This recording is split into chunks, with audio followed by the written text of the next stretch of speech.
Welcome tout le monde, c'est Rominou, j'espère que tu vas bien. Moi en tout cas ça va. Yes. Les amis, aujourd'hui on se retrouve pour la deuxième partie de vidéo sur la Révolution française. Donc la dernière fois on avait fait 1789 d'ailleurs. Et bien aujourd'hui on va faire la suite. Donc on s'était arrêté à la DDHC.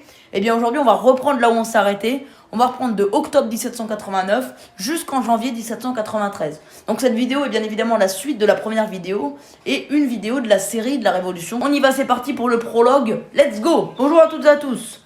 Aujourd'hui on se retrouve pour la deuxième partie de vidéo sur la Révolution française. Cette deuxième partie est bien évidemment la suite de la première partie que je vous invite à aller voir, qui était de 1787 à 1789. Aujourd'hui on est parti pour octobre 1789 jusqu'en janvier 1793. Fin 1789.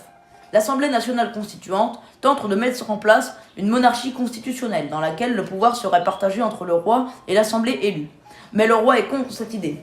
Mais alors, que va-t-il se passer? Première partie. Machine à tuer. En octobre 1789, après le roi, l'Assemblée constituante quitte Versailles pour s'installer à Paris. Le roi s'étant installé au palais des Tuileries. Comme l'État a besoin d'argent, les biens du clergé sont mis à la disposition de la nation. L'Assemblée crée des assignats, sorte de bons du trésor qui sont admis pour payer les biens nationaux. Au début du mois de décembre 1789, M. Guillotin, un médecin expérimenté, propose au roi Louis XVI une machine d'exécution. Elle a pour but une mort lente et sans douleur. M. Guillotin avait conçu la lame de la guillotine, c'est comme ça qu'on appelle cette machine, en croissant. Le roi le corrigea et la lame de la guillotine fut façonnée en biais. Deuxième partie, la nouvelle. Des décrets divisent la France en départements, eux-mêmes divisés en communes. L'Assemblée vote en juillet la constitution civile du clergé. Le 14 juillet, c'est le premier anniversaire de la prise de la Bastille. Les délégations de fédérés prêtent serment de fidélité. Le roi lui-même donne l'exemple. De la fin de l'année 1790 au début de l'année 1791, rien ne se passe. Jusqu'en juin 1791, où notre bon roi, accompagné de sa femme et ses enfants, s'arrête dans l'auberge de Sainte-Menehould. En payant l'addition, ce stupide roi donna un louis d'or à l'aubergiste. Ce dernier, reconnu le roi, est prévenu immédiatement le shérif du village voisin. Il se fait arrêter à Varennes en Argonne et est forcé de retourner au palais des Tuileries. Il s'enfuyait vers la Prusse. Troisième partie, la monarchie constitutionnelle. Le mois suivant, des révolutionnaires parisiens organisent une grande manifestation pour faire abolir la royauté. Une fusillade éclate, tuant une soixantaine de personnes. Le 3 septembre 1791, la monarchie constitutionnelle est adoptée par l'Assemblée et fin septembre, les membres de cette dernière se séparent, la Constitution achevée établit le partage des pouvoirs. L'Assemblée promulgue les lois et le roi les fait exécuter. Le pouvoir judiciaire est exercé par des juges indépendants élus par le peuple. C'est le pouvoir législatif, exécutif et judiciaire. Quatrième partie, la Convention et la Première République. Au début de l'année 1792, des émeutes de foi éclatent à Paris. Louis XVI oppose son veto à 2 décrets votés par l'Assemblée. En avril 1792, Robespierre mit le bourreau Charles-Henri Sanson à la tête du service d'exécution. Ce dernier testa la guillotine sur des cadavres de moutons avant de guillotiner Nicolas-Jacques Pelletier le 25 avril. Après plusieurs émeutes, le peuple parisien mécontent envahit les Tuileries le 10 août 1792 et impose l'arrestation du roi. Le 2 septembre 1792, la Convention est élue au suffrage universel masculin. Danton, Robespierre, Marat et Saint-Just en sont les chefs. Elle est divisée en 3 parties.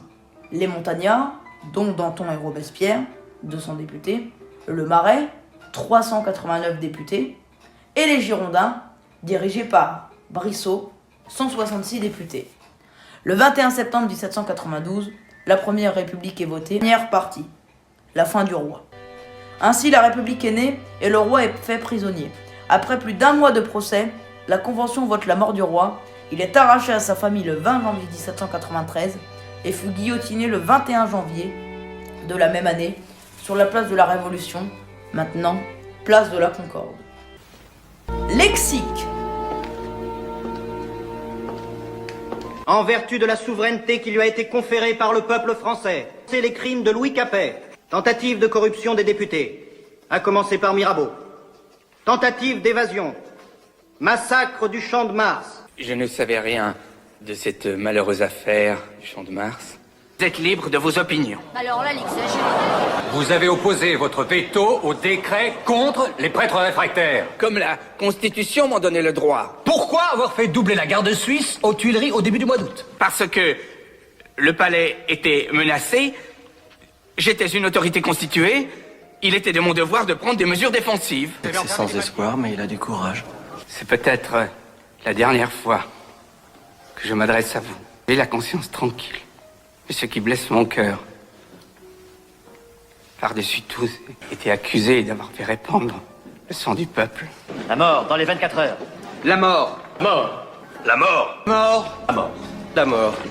La mort.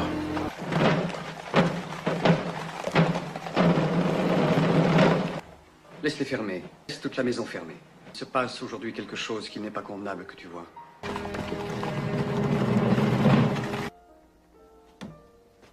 Citoyen, il faut enlever votre redingote et votre cravate. Ce n'est pas nécessaire, monsieur.